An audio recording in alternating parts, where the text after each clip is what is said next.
শুধু বিদ্যুতের ক্যাপাসিটি চার্জের নামে 1 লাখ কোটি টাকা লুট করেছে আওয়ামী লীগ সরকার।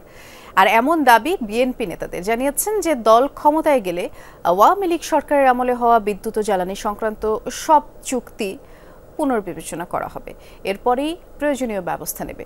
মহাসচিব মির্জা ফখরুল বলেছেন, বিদ্যুৎ খাতে আওয়ামী লীগ সরকার ভয়াবহ দুর্নীতি করেছে, যেগুলোর বিচার সহ সরকারের কাছে 4 দফা দাবি তুলে ধরেছে বিএনপি।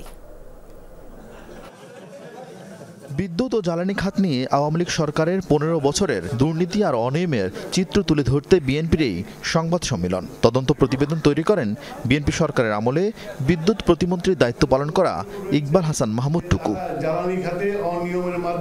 তিনি বলেন, আওয়ামী লীগ শতভাগ বিদ্যুতায়ন ও সাশ্রয়ী মূল্যে জ্বালানি সাফল্যের নানা গালগল্প প্রচার করেছিল, কিন্তু বাস্তবতা হচ্ছে শীঘ্রই এই দুই খাত পুনর্গঠন না হলে 2027 সাল থেকে দেশ ভয়াবহ বৈদেশিক মুদ্রা সংকটে পড়বে। 2027 সালের পর থেকে এই দেশে একটা ভয়াবহ ফরেন এক্সচেঞ্জ ক্রাইসিস হবে এবং তার মূল কারণ হবে বিদ্যুৎ। বলা হয়, শেখ হাসিনার আমলে শুধু বিদ্যুৎ ক্যাপাসিটি ভাড়া বাবদ গত 15 বছরে লুট হয়েছে 1 লাখ কোটি টাকা। আর রূপপুর পারমাণবিক বিদ্যুৎ কেন্দ্রের নামে পাচার হয়েছে $500 বিলিয়ন।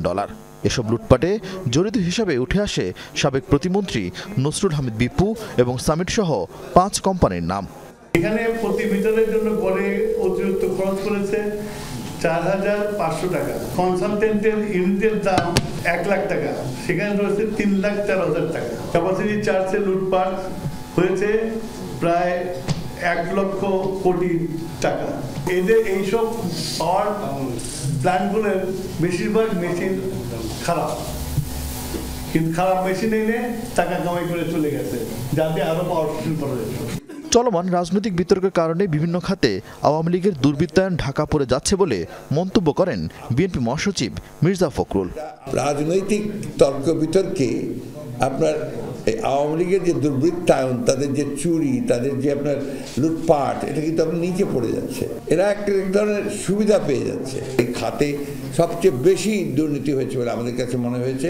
আমরা পুরো বিষয়টাই আমরা রিভিউ করব, যেটা প্রয়োজনীয় সে ব্যাপারে ব্যবস্থা নেব। মুখ থুবড়ে পড়ার সংখ্যায় থাকা বিদ্যুৎ খাত বাঁচাতে বিগত সরকারের দুর্নীতি তদন্ত ও বিশেষ ক্ষমতা আইন সংস্কার সহ 4 দফা দাবি জানায় বিএনপি।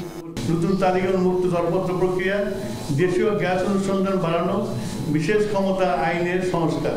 আরিফিন শাকিল, যমুনা নিউজ, ঢাকা।